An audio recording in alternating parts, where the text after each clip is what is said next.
Boleh ditanyakan kepada para ulama pada masa Rasul, pada masa sahabat, para tabi'in, atau dalam sunnah Rasul, pernah tidak kita mengenal istilah akidah? Jawabannya tidak ada sama sekali. Kapan munculnya? Munculnya setelah umat terpecah-pecah, berkelompok-kelompok, setiap kelompok untuk membedakan dirinya dengan yang lain, mereka menggunakan istilah akidah. Mereka bukan lagi berjuang untuk Allah, untuk Rasulnya, untuk keimanan dan keislaman mereka, tapi yang mereka perjuangkan fanatisme mereka.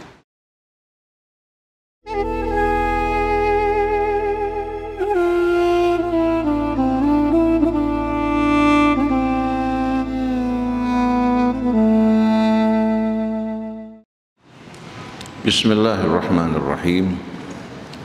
Alhamdulillahi Rabbil Alamin. Hamdan kathiran tayyiban mubarakan fih kama yuhibbu Rabbuna wa yarda. Allahumma salli wa sallim wa barik ala abdika wa rasulika sayyidina wa nabiyyina Muhammadin wa alihi wa sahbihi wa sallim. Subhanak la ilma lana illa ma 'allamtana innaka antal alimul hakim. Wala haula wala quwwata illa billahil aliyyil azim. Allahumma atina min indika rahmah wa 'allimna min ladunka ilman nafi'a wanfa'na bima 'allamtana waj'alna hudatan muhtadin wa la taj'alna dhallina mudhillina birahmatika ya arhamar rahimin. Allahumma inna 'ala siyam wal qiyam wa 'ala tilawati kitabika wa tadabburihi wa fahmihi wal amali bima fihi wa tablighihi li ibadika kama amart birahmatika ya arhamar rahimin. Amma ba'du, para jamaah hadirin hadirat, shaimin dan shaimat yang dirahmati Allah, salamullahi alaikum warahmatullahi wabarakatuh. Alhamdulillah, pagi hari ini kita dapat berkumpul bersama-sama. Semoga Allah subhanahu wa ta'ala menjadikan kita dari hamba-hambanya yang soleh. Allah membantu kita untuk betul-betul dapat memperbaiki kesalahan, kerusakan yang selama ini hadirin sekalian terjadi pada diri kita, baik jiwa kita maupun amal kita. Dengan hadirnya bulan Ramadan, semoga Allah membantu kita dapat menjalankan ibadah siam dengan sebaik-baiknya, menumbuhkan ketakwaan dalam jiwa kita, menjadikan kita betul-betul manusia sebagaimana yang dicontohkan dan diharapkan dari Nabi kita Muhammad SAW yang berakhlak mulia dan menaburkan rahmat bagi saudara-saudara kita semuanya. Para jamaah hadirin yang dimuliakan Allah, awal dari pertemuan kita pada hari ini, saya ingin bertanya pada para jamaah hadirin maupun hadirat, pada zaman Rasul, pada zaman sahabat Rasul, ataupun pada masa tabi'in, pernah tidak kita mendengar kata akidah keluar dari mulut mereka, atau dalam tulisan-tulisan mereka, atau dalam kitab suci Al-Quran, maupun dalam apa? Dalam sunnah-sunnah Nabi kita Muhammad SAW. Pernah nggak Bapak Ibu dengar? Boleh ditanyakan kepada para ulama pada masa Rasul, pada masa sahabat, para tabi'in, atau dalam sunnah Rasul, pernah tidak kita mengenal istilah akidah? Jawabannya tidak ada sama sekali. Kapan munculnya? Munculnya setelah umat terpecah-pecah, berkelompok-kelompok, setiap kelompok untuk membedakan dirinya dengan yang lain, mereka menggunakan istilah akidah. Akidah Mu'tazilah, akidah Asy'ari, akidah Maturidi, akidah Salafi, akidah Sufi. Muncul akidah-akidah ini yang membuat umat Islam yang tadinya satu ternyata mulai terpecah-pecah, bahkan tercabik-cabik. Mereka bukan lagi berjuang untuk Allah, untuk Rasulnya, untuk keimanan dan keislaman mereka, tapi yang mereka perjuangkan fanatisme mereka.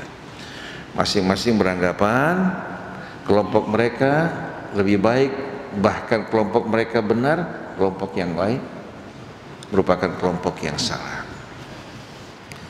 Lalu kalau kita bertanya, apa yang disosialisasikan oleh Al-Quran maupun oleh Nabi di tengah-tengah para sahabat maupun di tengah-tengah para tabi'in pada saat umat masih bersatu?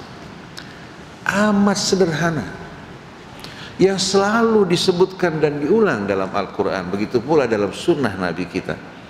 Demikian pula di tengah-tengah para sahabat Nabi adalah iman, Islam, dan ihsan. Betul tidak? Iman, Islam, dan ihsan. Kalau ketiga istilah ini kita sosialisasikan di tengah-tengah umat, kira-kira umat semua akan tercakup atau tidak? Kalau orang bertanya apa itu iman, apa itu Islam, apa itu ihsan, kira-kira umat bersepakat apa tidak? Karena Al-Quran menerangkan, Nabi juga menerangkan dalam sunnahnya, tidak ada perbedaan. Tapi kalau orang bertanya, apa akidah kamu? Pasti dia akan membawa apa? Membawa apa yang diyakini yang berbeda dengan orang yang memiliki akidah yang lain. Padahal Tuhan kita satu, Nabi kita sama, begitu pula kitab suci kita sama. Tapi kenapa kita umat Islam mau dipecah belah? Hingga kita mendengar seorang penceramah mengatakan, bagaimana kita akan bersatu sedangkan akidah kita berbeda? Bagaimana kita akan bersatu sedangkan Tuhan kita berbeda? Jadi Tuhan yang mereka sembah menurut keyakinan mereka berbeda dengan Tuhan yang disembah oleh kelompok lain yang sama, yang beriman kepada Allah maupun kepada Rasulnya. Memang kalau seorang diajak untuk bersatu pada akidah tertentu mustahil. Tapi kalau bersatu dalam keimanan, keislaman kepada Allah, kemudian kita berbuat ihsan, kebaikan terhadap sesama kita, yang akan tumbuh kecintaan dan persatuan. Oleh karena itu, kenapa kita tidak berupaya menghidupkan kembali istilah-istilah yang dipergunakan oleh Al-Quran dan populer pada masa Nabi maupun para sahabatnya, lalu kita sisihkan hal-hal yang baru yang menimbulkan pertentangan, perpecahan di antara umat Islam. Lalu orang bertanya, Ustaz, bila demikian, kalau seorang ingin berbicara mengenai keyakinan, istilah apa dalam Al-Quran? Jawabannya sederhana, al-iman wal imaniyat. Artinya kalau kita bicara mengenai al-iman sebagaimana yang diterangkan oleh Ar-Rasul maupun diterangkan, dipaparkan oleh Al-Quran, kita semua pasti tidak akan berbeda. Kemudian setelah iman masuk ke dalam ranah Islam yang artinya kepatuhan, ketundukan pada Allah Subhanahu wa Ta'ala. Sedangkan ihsan ini merupakan buah dari iman dan Islam kita kepada Allah Subhanahu wa Ta'ala. Oleh karena itu Allah berfirman dalam surat An-Nisa, "Wa man ahsanu dinan mimman aslama wajhahu lillah wa huwa muhsinun wattaba'a millata Ibrahim hanifa wattakhadallahu Ibrahim khalila." Siapakah yang lebih baik agamanya dari seorang yang mengislamkan wajahnya kepada Allah? Maksudnya mengislamkan, menyerahkan dirinya kepada Allah dengan penuh kepatuhan dan ketundukan. Wa huwa muhsinun, dan dia mengisi lembaran perjalanan hidupnya dengan perbuatan ihsan, perbuatan-perbuatan bajik dan mulia. Wattaba'a millata Ibrahim hanifa, dan dia mencontoh dan mengikuti millah Ibrahim yang lurus, hingga dia tidak sayang-sayang mengorbankan dirinya, mengorbankan juga anaknya, penuh kepatuhan kepada Allah, tidak pernah sekalipun keberatan atau protes terhadap perintah Allah Subhanahu wa taala. Jadi wattaba'a millata Ibrahim hanifa mengingatkan kita pada apa? Pada jejak langkah Ibrahim. Ketika Allah berkata padanya idz qala lahu rabbuhu aslim, ketika Tuhannya berkata aslim, pasrahkan jiwa dan ragamu, dia menjawab qala aslamtu li rabbil alamin, aku islamkan, pasrahkan diriku teruntuk Allah Tuhan semesta alam. Bukan hanya ucapan, tapi dibuktikan melalui perilaku dan kehidupannya. Wattakhadallahu Ibrahima khalila, maka dengan sebab ini Allah mengangkat Ibrahim sebagai hamba yang dicintai dan dikasihi. Hingga kita pengikut Nabi Muhammad diperintahkan Allah untuk meneladani Ibrahim, termasuk Nabi Muhammad. Qul innani hadani rabbi ila siratim mustaqim dinan qiyaman millata Ibrahim hanifa wa ma kana minal musyrikin. Qul inna salati wa nusuki wa mahyaya wa mamati lillahi rabbil alamin la syarika lahu wa bidzalika umirtu wa ana awwalul muslimin. Ini pengumuman yang Allah perintahkan kepada Rasulnya untuk diumumkan. Katakan wahai Rasulullah, sesungguhnya Tuhanku telah membimbing dan menunjukkan aku ke jalan yang lurus. Dinan qiyamah, itu agama yang berisikan sistem nilai yang langsung datang dari Allah, yang lurus dan meluruskan. Dalam bahasa Arab, qiyam jamak dari qimah yang artinya nilai. Nah, agama ini berisikan sistem nilai yang benar-benar lurus, yang akan meluruskan orang yang berjalan di atas. Millata Ibrahim hanifa, yang sejalan dengan millah Ibrahim yang lurus. Wa ma kana minal musyrikin, dan dia tidak tergolong dari orang-orang musyrik. Setelah itu, qul inna salati wa nusuki, katakan wahai Rasulullah, begitu pula kepada setiap muslim, bahwa salatku, pengorbananku, wa mahyaya wa mamati, hidup dan matiku, lillahi rabbil alamin, teruntuk Allah Subhanahu wa taala, Tuhan semesta alam. Inna salati wa nusuki wa mahyaya wa mamati lillahi rabbil alamin la syarika lahu wa bidzalika umirtu. Tidak ada sekutu. La syarika lahu, tiada sekutu bagi Allah pada apa? Pada seluruh kehidupanku, demikian pula matiku, demikian pula salat dan juga persembahanku. La syarika lahu wa bidzalika umirtu, dan sesuai dengan pesan ini aku diperintahkan. Wa ana awwalul muslimin, dan aku yang terdepan, bukan hanya berbicara, bukan hanya mengumumkan, yang terdepan, yang menjadi contoh orang yang berserah diri kepada Allah Subhanahu wa taala. Kita lihat bagaimana Allah menghubungkan antara ajaran yang dibawa Rasul dengan ajaran Ibrahim. Secara tidak langsung juga berhubungan dengan ajaran yang diterima oleh nabi-nabi Bani Israel, karena semua juga kembali kepada siapa? Kepada Ibrahim. Jadi kalau kita perhatikan bersama-sama, yang disampaikan oleh para nabi sebelum kita, yang disampaikan oleh Ibrahim kakek para nabi, dan disampaikan nabi kita sama. Pesan mereka, wa wassa biha Ibrahimu banihi wa Yaqub ya bani innallaha astafa lakumuddin fala tamutunna illa wa antum muslimun. Ibrahim wanti-wanti berpesan kepada anak-anaknya. Begitu pula Yakub, wahai anak-anakku, Allah telah memilih bagi kalian din. Ini pilihan langsung dari Allah, itu al-Islam. Fala tamutunna illa wa antum muslimun, maka jangan kalian biarkan diri kalian mati kecuali dalam keadaan berserah diri kepada Allah. Hidup berserah diri, mati dalam keadaan berserah diri kepada Allah Subhanahu wa taala. Ini makna yang ingin ditegaskan oleh Allah, begitu pula oleh Rasulullah sallallahu alaihi wasallam. Tapi ternyata makna ini telah digantikan dengan nama apa? Dengan nama akidah. Padahal tidak terdapat apa? Makna dari akidah tersebut dalam Al-Quran. Walaupun kata aqada yaqidu digunakan, tapi bukan untuk makna tersebut. Contohnya, ya ayyuhalladzina amanu aufu bil uqud, wahai orang yang beriman, tepatilah akad-akad yang telah kalian buat. Atau dalam ayat yang lain, la yu'akhidukumullah billaghwi fi aymanikum walakin yu'akhidukum bima aqadtumul aiman. Allah tidak menghukum kalian dengan sumpah yang tidak serius keluar dari hati kalian, hanya main-main. Tapi sumpah yang kalian ucapkan dengan serius kesadaran, itu yang akan dihukum oleh Allah Subhanahu wa ta'ala. Coba perhatikan hadirin sekalian, ada tidak kata akidah digunakan dalam Al-Quran?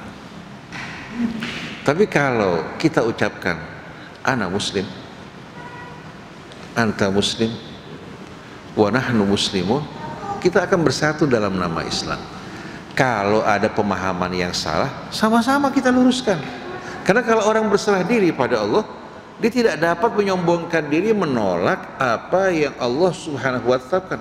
Jangankan kita, sahabat-sahabat Nabi saja diancam oleh Allah Subhanahu wa ta'ala. Kalau Allah menetapkan sesuatu, tidak ada sama sekali celah bagi orang yang beriman untuk untuk mengajukan pilihan yang lain.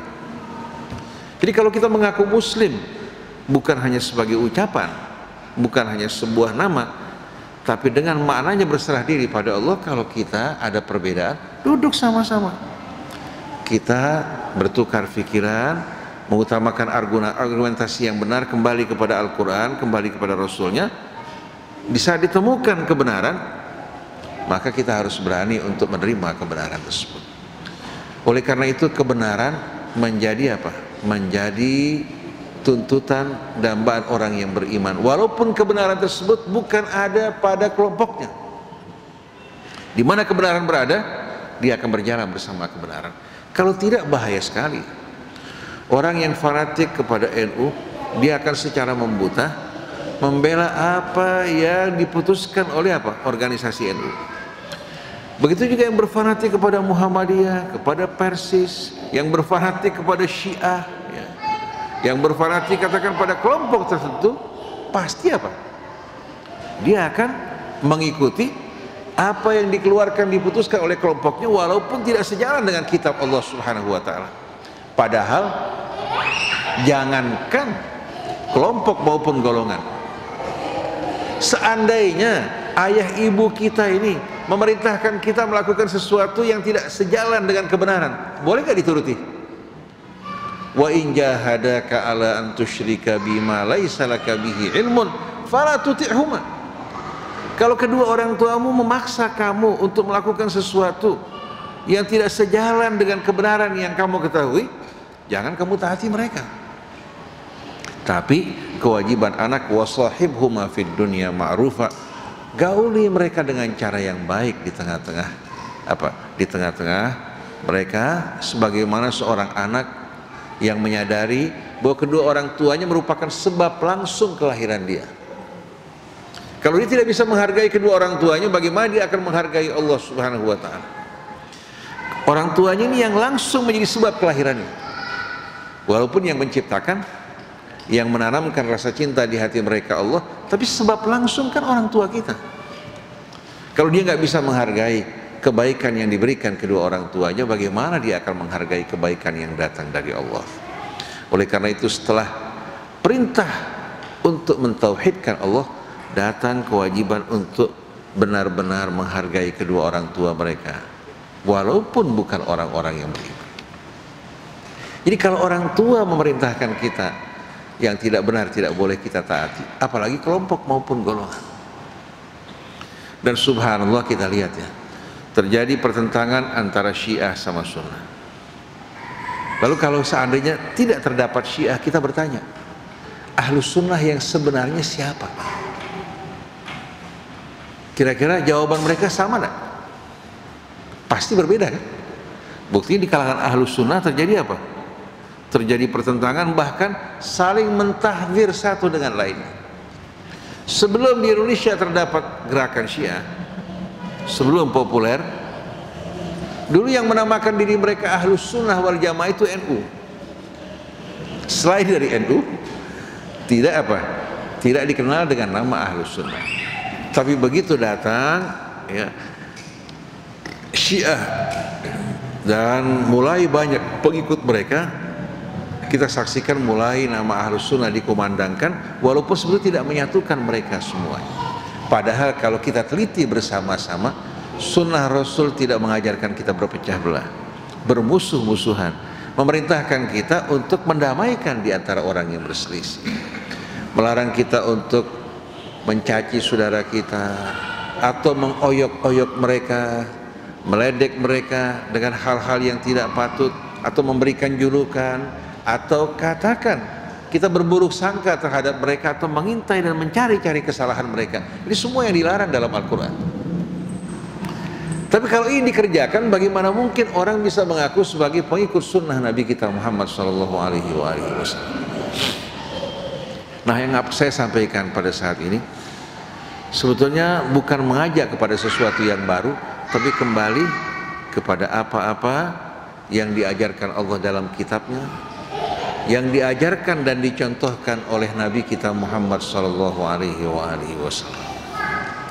Bahkan pernah satu kali Jibril datang ke hadapan Rasul menyerupai seorang pemuda, kemudian bertanya kepada Rasul tentang al-iman. Betul tidak? Mal-iman. Kemudian Rasulullah menjawab seperti yang kita kenal mengenai rukun iman. Lalu beliau bertanya mengenai apa? Al-Islam. Nabi menjawab sesuai dengan rukun Islam yang kita kenal. Kemudian ketika bertanya mengenai kapan datangnya hari akhir, Nabi mengatakan yang ditanya tidak lebih tahu dari yang menanya. Lalu apa tanda-tandanya? Nabi mulai menyebutkan tanda-tandanya satu persatu. Di samping yang Nabi sebutkan juga apa? Tanda-tanda dalam Al-Quran pun cukup banyak mengenai kapan datangnya kiamat tersebut. Saya belum fokus ke arah tersebut, tapi paling tidak walaupun hadis ini diriwayatkan hanya satu orang, diriwayatkan satu orang, tapi tidak bertentangan dengan apa yang terdapat dalam Al-Quran. Tapi kalau berbicara mengenai iman dalam Al-Quran, sebagai contoh suratul Baqarah, amanar rasul bima unzila ilaihi min rabbihi wal mu'minun. Rasul dan orang yang beriman bersama-sama. Kullun amana billah wa malaikatihi wa kutubihi wa rusulihi. Setelah itu la nufarriqu baina ahadim mir rusuli wa qalu sami'na wa ata'na ghufranaka rabbana wa ilaikal masir. La yukallifullahu nafsan illa wus'aha laha ma kasabat wa 'alaiha maktasabat. Rabbana la tu'akhirna in nasina aw akhtana. Rabbana wa la tahmil 'alaina isran kama hamaltahu 'alal ladzina min qablina. Rabbana wa la tuhammilna ma la taqata lana bih wa'fu 'anna waghfir lana warhamna anta maulana fansurna al-qaumil kafirin. Orang kalau merenungkan ayat-ayat ini akan melihat betul-betul indahnya tuntunan Islam.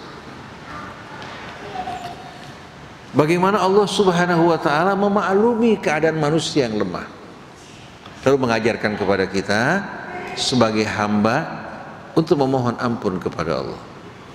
Ghufranaka rabbana wa ilaikal masir. Wahai Tuhan kami, ampuni dosa kesalahan kami, begitu pula kekurangan kami dalam menjalankan kewajiban kamu terhadapmu, begitu pula kelalaian kami. Ghufranaka rabbana wa ilaikal masir. Pada akhirnya semuanya kami akan kembali kepada Engkau. Lalu Allah menerangkan, la yukallifullahu nafsan illa wus'aha. Allah tidak membebani seseorang di luar kemampuan. Laha ma kasabat. Kalau dia berbuat kebaikan, kebaikannya kembali pada dirinya. Wa 'alaiha maktasabat. Kalau dia berbuat keburukan, keburukannya juga kembali kepadanya. La yukallifullahu nafsan illa wus'aha laha ma kasabat wa 'alaiha maktasabat. Lalu doa yang Allah ajarkan untuk kita langsung, ini bukan dari kita, dari Allah langsung. Rabbana la tu'akhirna in nasina wa akhtana. Wahai Tuhan kami, jangan Engkau hukum kami pada saat kami lupa atau salah. Ini Allah mengajarkan kita untuk memohon kepada Allah, sebagaimana mengajarkan Nabi Adam untuk bertaubat dengan apa yang kita kenal dalam Al-Quran. Rabbana zalamna anfusana wa in lam taghfir lana. Begitu pula yang dibaca Nabi Allah Yunus dalam Al-Quran, la ilaha illa anta subhanaka inni kuntu minadh dhalimin. Allah ajarkan ini karena Allah tahu keadaan makhluk yang lemah.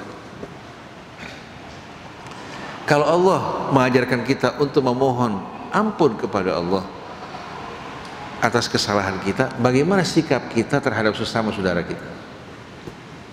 Ini kan pelajaran bagi kita. Kalau kita banyak kesalahan, kekurangan, kelalaian terhadap Allah, begitu pula seharusnya kita terhadap sesama saudara kita bisa memiliki apa?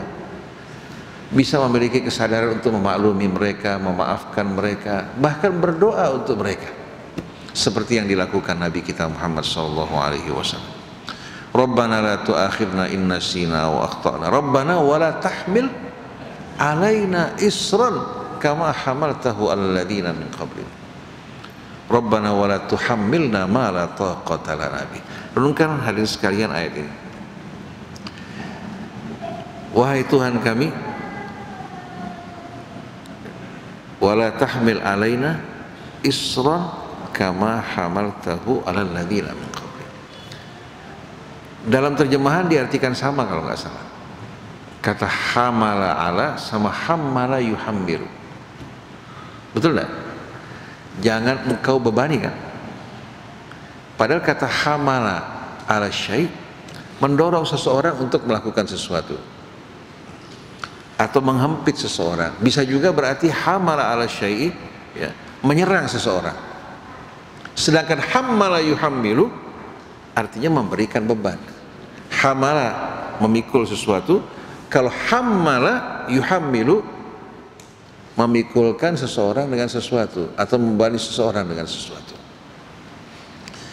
Nah, doa yang Allah ajarkan pada kita tadi, pertama-tama wala tahmil alaina isran kama hamaltahu alal ladzina min qablina. Wahai Tuhan kami, jangan engkau hempit kami, desak kami dengan beban-beban, belenggu-belenggu seperti yang telah terjadi pada umat sebelum kami.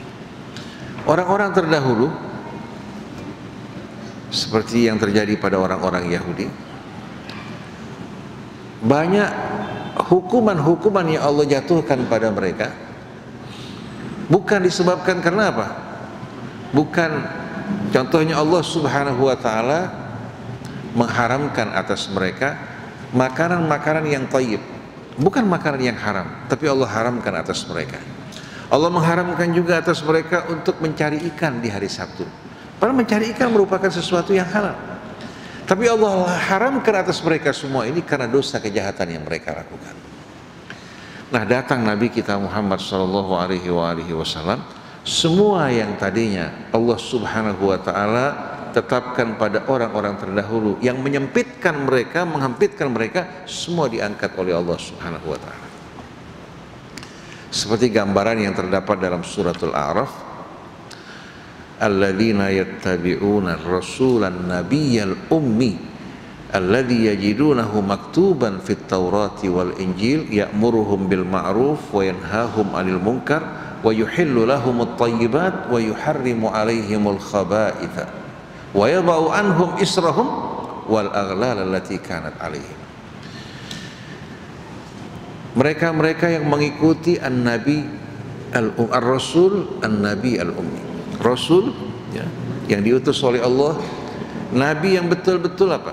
Masih dalam keadaan bersih, belum terkontaminasi oleh pendidikan, peradaban maupun tradisi jahiliyah, seperti bayi yang baru lahir ke dunia. Nabi tidak pernah mengecap pendidikan, tapi tidak terkontaminasi oleh budaya-budaya jahiliyah. Dan Allah Subhanahu wa ta'ala sengaja membuat nabinya tidak mengenal baca dan tulis, bukan karena kebodohan nabi kita, agar orang tidak menuduh dirinya telah apa? Telah menyerap pelajaran-pelajaran dari kitab terdahulu yang dijiplak menjadi Al-Quran. Seperti Allah bilang, ma kunta tadri mal kitab wal iman, sebelumnya engkau tidak mengenal Alkitab. Begitu pula keimanan sebagaimana yang dijelaskan oleh Al-Quran. Mereka-mereka yang mengikuti Ar-Rasul An-Nabi Al-Ummi alladzi yajidunahu maktuban fit Taurati wal Injil, yang mereka jumpai namanya tercatat dalam kitab Taurat maupun Injil. Ya'muruhum bil ma'ruf, yang selalu mengajak mereka pada kebajikan. Wa yanhahum 'anil munkar, dan mencegah mereka dari perbuatan yang mungkar. Wa yuhillu lahumut thayyibat wa yuharrimu 'alaihimul khaba'ith, menghalalkan bagi mereka segala yang baik dan mengharamkan atas mereka segala yang buruk dan busuk. Wa yada'u anhum israhum wal aghlal allati kanat 'alaihim, dan Nabi juga mencabut dari mereka sesuai dengan perintah Allah beban belenggu-belenggu yang tadinya membelenggu mereka dan kebebasan mereka. Jadi umat Nabi kita Muhammad SAW terbebas dari belenggu-belenggu yang menyempitkan umat-umat terdahulu akibat dosa mereka. Ini merupakan gambaran yang Allah berikan dalam Al-Quran mengenai Nabi kita Muhammad SAW. Kembali kepada pokok pembicaraan kita. Jadi Rabbana wa la tahmil alaina isran kama hamaltahu alal ladina min qablina. Rabbana wa la tuhammilna ma la taqata lana bih. Pertama kita mohon pada Allah untuk tidak menyempitkan kita sebagaimana yang terjadi pada umat-umat sebelum kita dengan belenggu-belenggu yang membelenggu mereka. Wahai Tuhan kami, jangan Engkau bebani kami dengan beban di luar kemampuan kami. Ini merupakan doa yang amat indah, dan Allah dalam ketetapan syariatnya tidak pernah sama sekali membebani hambanya dengan beban kewajiban di luar kemampuan mereka. Setiap ada kesempitan selalu lahir kemudahan. Fa inna ma'al usri yusra, inna ma'al usri yusra. Rabbana wa la tuhammilna ma la taqata lana bih wa'fu anna waghfir lana warhamna anta maulana fansurna al qaumil kafir. Kata afa ya'fu dalam bahasa Arab, kalau seorang berjalan di atas pasir ya, kemudian datang angin meniup, hilang jejaknya, dikatakan afatil athar. Jadi kata afa ya'fu itu ya, menunjukkan arti apa? Jejak dan bekas-bekas yang hilang. Kita mohon pada Allah Subhanahu wa taala untuk apa? Menghapuskan dosa-dosa kesalahan yang kita perbuat dan juga bekas-bekas efek dari dosa yang kita perbuat. Oleh karena itu di saat kita diperintahkan Allah untuk memberikan maaf kepada saudara kita, jangan hanya sekedar mulut kita memberikan maaf, tapi masih ada sisa bekas di hati kita. Kalau ada bekas di hati kita terhadap saudara kita, bagaimana akan terjalin hubungan yang mesra? Baik terhadap pasangan kita, terhadap saudara kita, sesama kita. Di saat kita memberikan maaf, berarti melupakan dan menghilangkan semua sisa-sisa kebencian akibat dari perbuatan salah saudara kita. Kemudian waghfir lana, dalam bahasa Arab kata ghafara yaghfiru artinya menutupi. Oleh karena itu mighfar artinya baju besi yang digunakan untuk apa? Menjaga diri kita dari serangan musuh. Jadi di samping kita mohon pada Allah untuk menghapuskan semua dosa dan jejak-jejak dosa kita, kita minta pada Allah juga menutupi kesalahan kita dengan selimut rahmatnya. Allah Subhanahu wa ta'ala menjaga kehormatan kita dan tidak mempermalukan kita. Waghfir lana warhamna, bukan hanya ampunan yang kita harapkan, tapi kita berharap juga rahmat Allah selalu dicurahkan atas kita semua. Anta maulana, engkaulah maula kami, pelindung kami ya Allah. Fansurna al qaumil kafirin, menangkan kami ya Allah atas orang-orang yang kafir. Artinya dari permintaan ini yang diajarkan Allah, permintaan kita ini mencakup apa? Bukan hanya sekedar ampunan, bukan hanya sekedar Allah menutupi kita dan kesalahan kita, juga kita memohon pada Allah rahmatnya dan juga kemenangan atas orang-orang yang kafir. Apalagi yang Allah Subhanahu wa ta'ala tidak berikan pada kita. Kira-kira para jamaah sekalian, kalau ini merupakan butiran doa yang diajarkan Allah, kira-kira Allah akan kabulkan? Ini permintaan langsung Allah yang mengajarkan. Kira-kira mungkin nggak Allah mendolak hambanya? Wa qala rabbukum ud'uni astajib lakum wa idza sa'alaka ibadi anni fa inni qarib ujibu da'watad da'i idza da'a. Mustahil Allah Subhanahu wa ta'ala akan menolak permohonan hambanya dengan doa-doa yang Allah perintahkan dan ajarkan kepada kita semua. Dalam surat An-Nisa Allah berfirman, ayatnya hadirin sekalian, 136 dari suratul Nisa. Ya ayyuhalladzina amanu aminu billahi wa rasulihi wal kitabil ladzi anzala min qablu wal kitabil ladzi nazzala ala rasulihi wal kitabil ladzi anzala min qablu wa may yakfur billah wa malaikatihi wa kutubihi wa rusulihi wal yaumil akhir faqad dhalla dhalalan ba'ida. Wahai orang-orang yang beriman, aminu billahi wa rasulih, berimanlah kalian kepada Allah dan Rasulnya. Menurut hadirin aneh apa tidak? Sudah beriman lalu diperintahkan untuk apa? Beriman. Sepintas aneh, padahal sebetulnya tidak. Allah perintahkan kita beriman kepada Allah dan Rasulnya. Wal kitabil ladzi nazzala ala rasulih, dan kitab yang Allah turunkan secara bertahap pada Rasulnya. Wal kitabil ladzi anzala min qablu, dan kitab yang Allah turunkan kepada nabi-nabi sebelum nabi kita. Setelah itu, wa man yakfur billah, siapa-siapa yang ingkar kepada Allah. Wa man yakfur billahi wa malaikatihi, dan ingkar kafir kepada malaikatnya, wa rusulihi, dan rasul-rasulnya.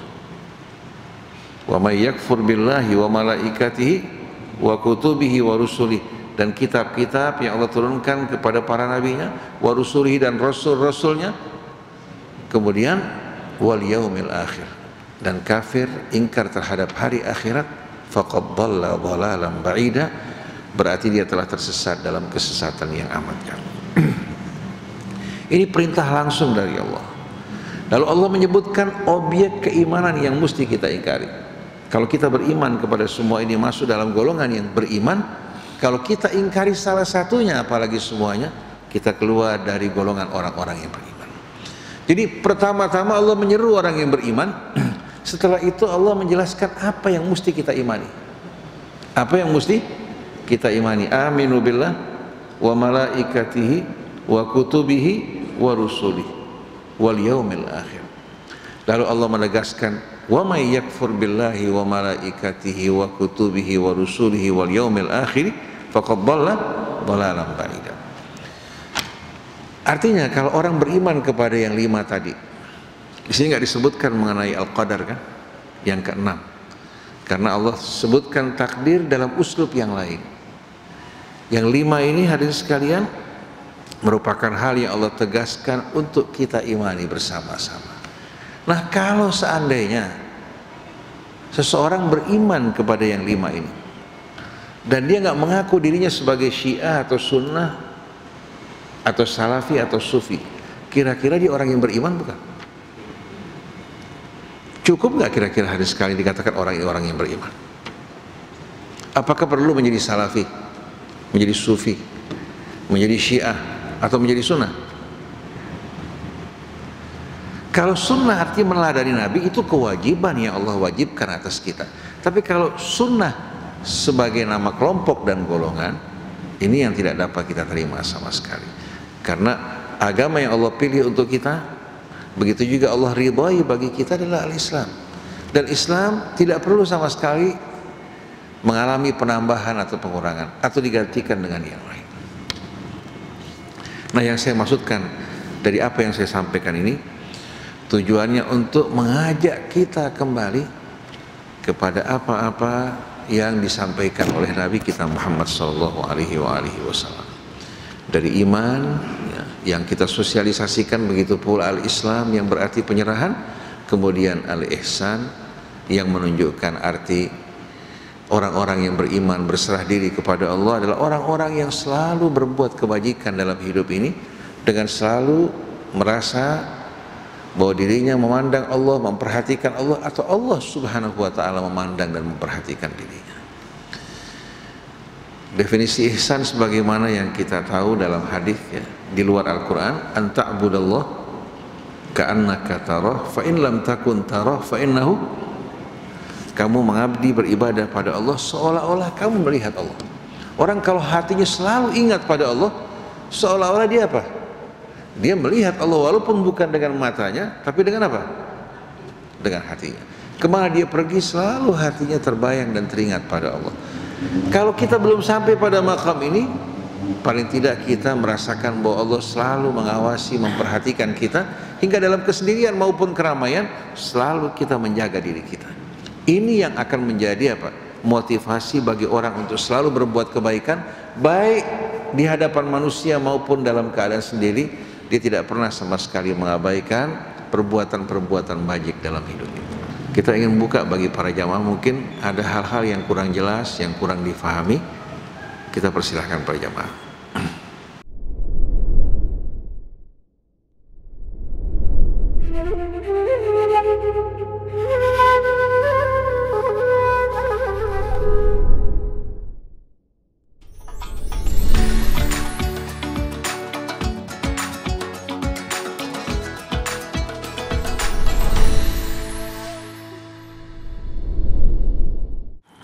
Pertama saya akan menjawab pertanyaan kedua dari Ustadz Fitrah.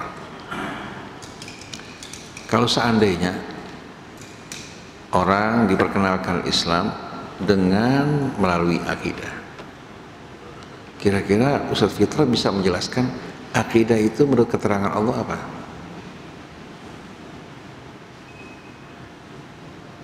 Artinya apa itu akidah? Mau nggak mau kita harus memiliki dasar. Di saat kita mengajak orang untuk mengimani sesuatu kan. Tapi kalau seandainya kita mengatakan mari kita kembali beriman pada Allah, orang akan bertanya apa itu iman? Baik dari apa? Dari akar katanya, kemudian bicara mengenai esensinya, semua diterangkan dalam Al-Quran. Tapi kalau bicara mengenai akidah, interpretasinya sama. Sebagai contoh lah, kalau seorang katakan salafi bicara mengenai akidah, kira-kira sama nggak dengan apa yang diyakini oleh kalangan NU? Sama nggak kira?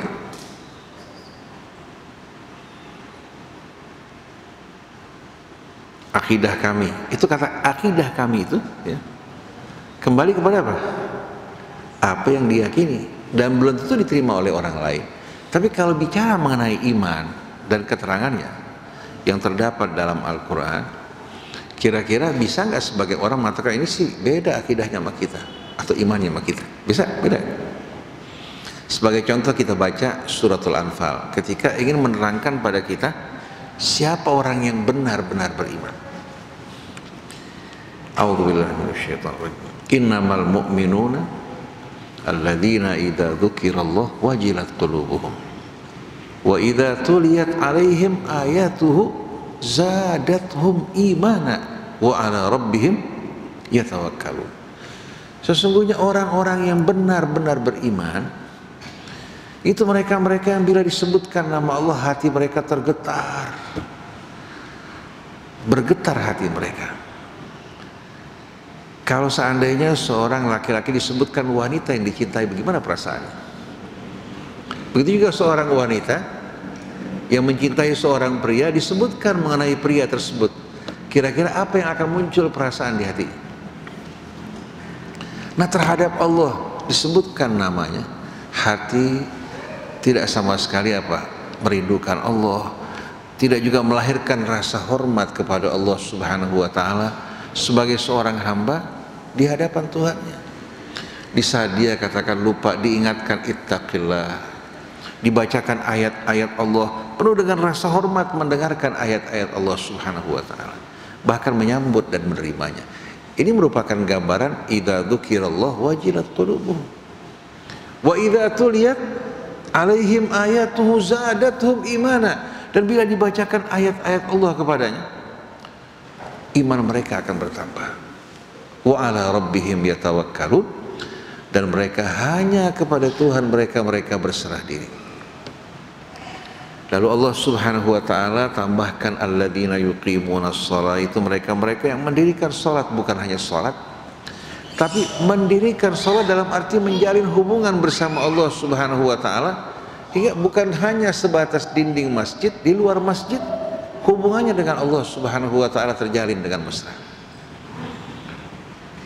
Wa mimma razaqnahum yunfiqun, dan dari apa yang kami anugerahkan bagi mereka, mereka menginfakkan sebagai ungkapan syukur mereka kepada Allah, juga rasa rahmat terhadap sesama hamba Allah. Kemudian setelah itu apa?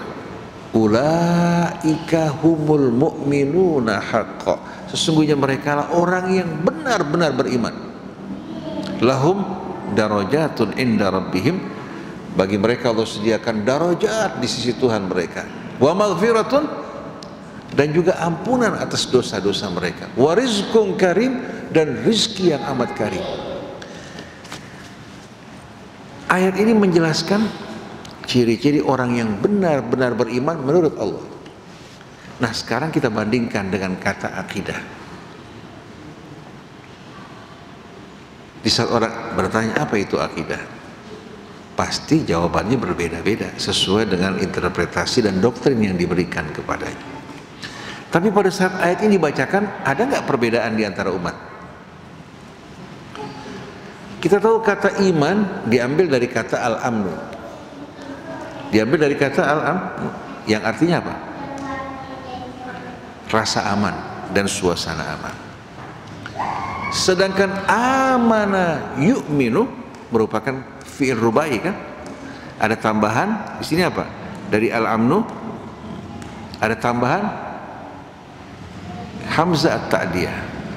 Amana yu'minu. Kita terjemahkan dalam bahasa Indonesia berarti beriman. Pada saat kita mengimani sesuatu, kira-kira di hati ada keraguan enggak? Ada kebimbangan enggak? Ada keresahan apa tidak? Kata iman beda dengan kata akidah tadi. Kalau akidah hanya berarti meyakini berdasarkan bahasa Arab yang baru, yang tidak dikenal pada masa dahulu kala. Tapi kalau iman menggambarkan orang yang betul-betul mempercayai sesuatu dengan penuh keyakinan tanpa keraguan sedikit pun, dan hasilnya penuh dengan kelapangan. Dan nama Allah Subhanahu wa taala adalah Al-Mu'min. Nama Allah Al-Mu'min. Seorang hamba yang beriman kepada Allah Subhanahu wa taala, dia akan mendapatkan perlakuan yang amat indah, murah dari Allah, yang memberikan rasa aman, ketenteraman, keyakinan, hingga tanpa ragu-ragu seandainya Allah meminta daripadanya, jangankan hartanya, jiwanya akan dipersembahkan. Begitu pula kata Islam, kita semua sama tahu Islam diambil dari kata assalam, kan? Juga artinya hampir mirip dengan apa? Dengan iman. Aslama yuslimu, orang yang penuh betul-betul ketulusan tanpa keraguan sedikit pun, dia mempersembahkan dirinya kepada Allah Subhanahu wa taala. Dan ini menunjukkan apa? Menunjukkan bahwa apa yang dilakukan atas dasar ilmu kesadaran memang layak dia menyerahkan dirinya kepada Allah Subhanahu wa taala.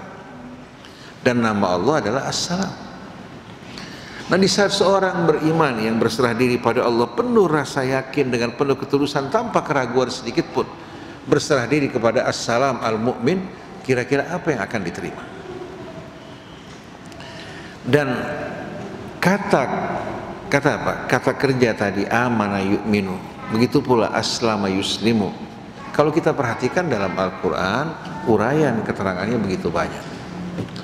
Dalam suratul Hujurat, Allah terangkan qalatil a'rabu amanna. Orang-orang Arab Badui dari pedalaman yang tidak berpendidikan berkata bahwa kami telah beriman. Berarti mereka mengakui bahwa mereka telah beriman dengan penuh betul-betul apa? Dengan penuh keyakinan tanpa kebimbangan, keraguan sedikit pun. Dijawab oleh Allah, qul lam tu'minu. Kalian belum beriman. Walamma yadkhulul imanu fi qulubikum, dan keimanan belum meresap ke dalam sanubari kalian. Wa in tuti'ullaha wa rasulah, kalau kalian mentaati Allah dan Rasulnya, baru pada saat itu kalian melangkah menuju keimanan. Karena iman bukan hanya percaya. Iman merupakan kepercayaan yang meresap menjadi keyakinan tanpa kebimbangan, keraguan sedikit pun, yang mendorong dirinya untuk beramal sesuai dengan apa yang diyakini. Kalau iman percaya, maka iblis makhluk yang paling beriman. Karena iblis lebih yakin, lebih percaya Dibandingkan kita, dia menyaksikan surganya, menyaksikan kehidupan malaikatnya. Kalau kita kan baru mendengar kabar. Kalau memang hanya sekedar percaya tanpa sama sekali mematuhi apa-apa yang datang dari Allah, maka iblis merupakan makhluk yang paling beriman. Tapi Allah katakan aba wastakbara wa kana minal kafirin. Dia menolak tunduk pada Allah, menyombongkan diri, maka dia tergolong dari orang-orang yang kafir. Jadi kita lihat innamal mu'minuna alladzina amanu billahi wa rasuli, sesungguhnya orang-orang yang benar-benar beriman kepada Allah dan Rasulnya. Innamal mu'minun alladzina amanu billahi wa rasulihi tsumma lam yartabu. Orang-orang yang benar-benar beriman adalah orang-orang yang beriman, percaya, yakin ya, dengan penuh betul-betul ketulusan kepada Allah dan Rasul. Tsumma lam yartabu, kemudian mereka sedikit pun tidak ada kebimbangan, keraguan di hati mereka. Wajahadu bi amwalihim wa anfusihim fi sabilillah, mereka rela berjuang mempersembahkan hidup mereka, harta mereka di jalan Allah Subhanahu wa taala. Ulaika humus shadiqun, mereka lah orang-orang yang benar-benar beriman. Jadi kalau seorang dikatakan beriman, berarti memang hatinya penuh keyakinan tanpa keraguan, kebimbangan, dan dia juga tidak sayang-sayang untuk berjuang di jalan Allah dengan jiwa maupun hartanya. Bukan melakukan teror, melakukan perbuatan yang ekstrim, tapi di sini hadirin sekalian, dia berjuang dalam rangka untuk menegakkan apa yang Allah perintahkan, mengajak kepada yang ma'ruf, mencegah dari yang mungkar, mempersembahkan apa yang dimilikinya karena iman syukurnya kepada Allah terhadap sesama saudara mereka. Nah, kita bertanya Ustaz Fitrah, kalau seandainya orang bertanya mengenai akidah, prinsipnya, definisinya, kira-kira kita bisa memberikan penjelasan nggak? Harus punya dasar kan? Punya dasar. Tapi keimanan coba lihat dalam Al-Quran. Begitu banyak ayat-ayat yang menerangkan apa itu iman. Bagaimana hakikat dan esensinya. Bahkan akar katanya kalau kita lihat memberikan kabar gembira, kesan yang indah dibandingkan kata akidah. Oleh karena itu kata akidah merupakan kata muhdatsah, sesuatu yang baru yang tidak dikenal sebelumnya. Begitu juga i'taqada ya'taqidu, kata kerjanya tidak dikenal pada masa Rasul maupun pada masa sahabat Rasul. Nah, pada akhirnya akidah digunakan oleh umat Islam yang berpecah belah menjadi gunting yang mencabik-cabik persatuan umat Islam. Nah, kalau seandainya kita mendidik anak kita dari mulai memperkenalkan Islam tentang keimanan, bukan hanya sekedar menghafal, tapi betul-betul menerangkan kepadanya siapa itu Allah. Kira-kira Al-Quran menerangkan nggak kepada kita siapa itu Allah? Kalau orang belajar buku akidah, yang dihadapi kebingungan. Karena ternyata mazhab bukan hanya terjadi pada fikih, pada akidah terjadi mazhab juga. Padahal seharusnya keimanan tidak tercakup dalam soal apa? Soal mazhab. Karena keimanan sesuatu yang diyakini tanpa keraguan sedikit pun. Tapi ternyata muncul aliran-aliran akidah. Kemudian aliran akidah ini dinamakan aliran apa? Aliran juga keimanan. Padahal sebetulnya iman dalam Islam, dalam Al-Quran jelas, tanpa keraguan, tidak ada perbedaan sedikit pun. Ketika orang bertanya siapa itu Allah, orang-orang Yahudi datang ke hadapan Rasul bertanya siapa itu Allah, Allah memberikan jawaban sederhana. Qul huwallahu ahad, Allahus samad, lam yalid walam yulad walam yakun lahu kufuwan ahad. Menjelaskan siapa itu Allah tanpa sama sekali apa? Menimbulkan kebingungan, tanpa menimbulkan juga pertentangan, perselisihan seperti yang dibicarakan dalam akidah. Sampai-sampai pembicaraan akhirnya apa? Tertuju kepada Al-Quran. Quran itu makhluk apa bukan makhluk? Ketika orang-orang di luar Islam telah maju, bekerja sama, berjuang untuk agama mereka, mengharumkan agama mereka dengan kemajuan mereka, kita umat Islam masih berputar-putar mempertanyakan Quran itu makhluk atau bukan. Ya red hanya sampai di sana. Bahkan yang lebih menyedihkan, saling mengkafirkan satu sama lain.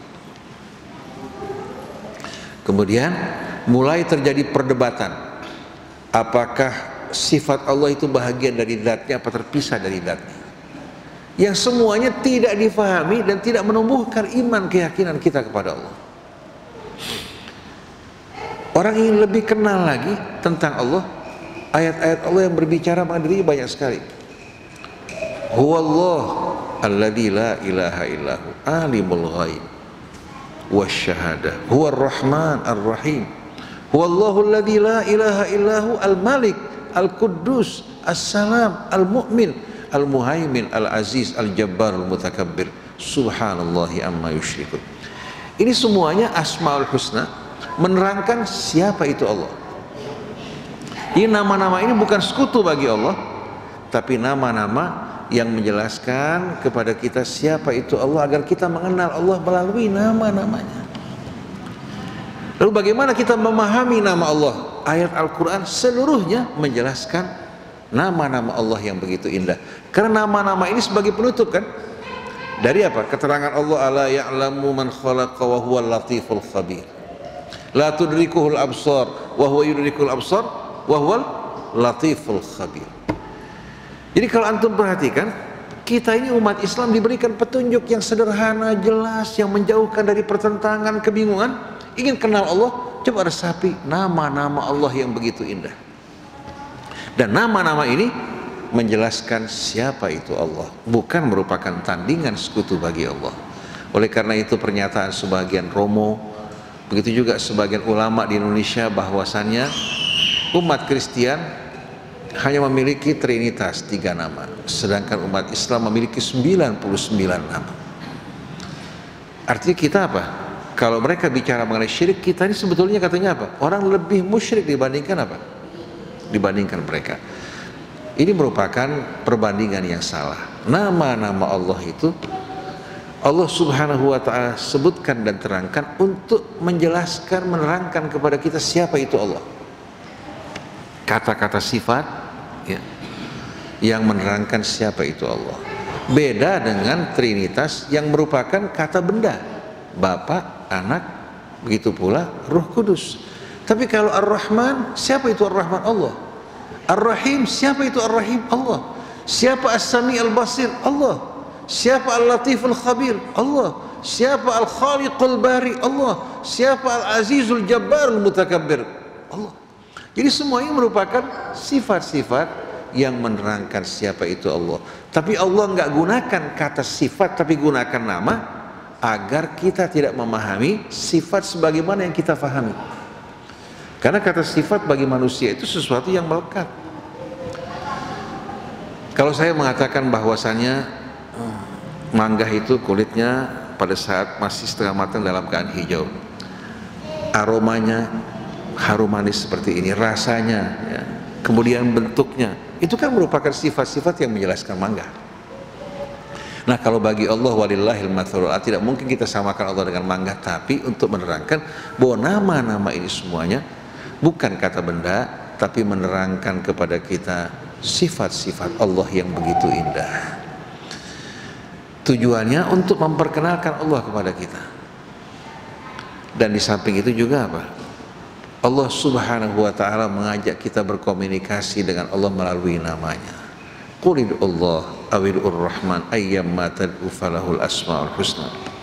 Katakan ya Allah atau ya Rahman, apa saja yang kalian inginkan. Allah memiliki nama-nama yang penuh dengan keindahan. Nama-nama ini sebetulnya nama-nama yang akan menumbuhkan rasa cinta, rasa hormat di hati kita terhadap Allah subhanahu wa ta'ala. Nah kira-kira kalau kita gunakan kata akidah, bisa tidak kita memberikan penerangan penjelasan seperti yang Allah subhanahu wa ta'ala terangkan mengenai iman dalam Al-Quran? Jadi kalau seandainya saya umpamanya belajar di sekolah, dijelaskan iman, apa itu esensinya, kemudian diterangkan mengenai kebesaran keagungan Allah sebagaimana yang diterangkan dalam Al-Quran, kira-kira akan tumbuh di hati kita rasa cinta tidak? Hormat. Kemudian saudara-saudara kita juga yang mendapatkan pendidikan yang sama, kira-kira hati mereka akan disatukan bersama kita tidak?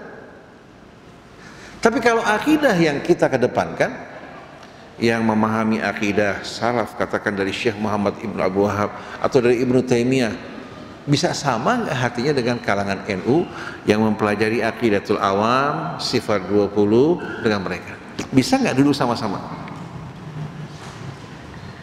Ulama-ulama di Saudi Arabia melarang orang-orang yang mempelajari buku Syarah Bukhari, Al-Fathul Bari, untuk membaca Muqaddimah Fathul Bari, karena isinya mengajarkan akidah Asy'ari. Di mata mereka sesat. Ini efek dari akidah. Tapi kalau seandainya kita menanamkan keimanan, kecintaan pada Allah melalui asma-Nya, melalui kebesaran dan keagungannya, kita akan betul-betul menumbuhkan di hati mereka rasa hormat, rasa cinta, juga patuh dan berserah diri kepada Allah. Tidak seperti saat ini.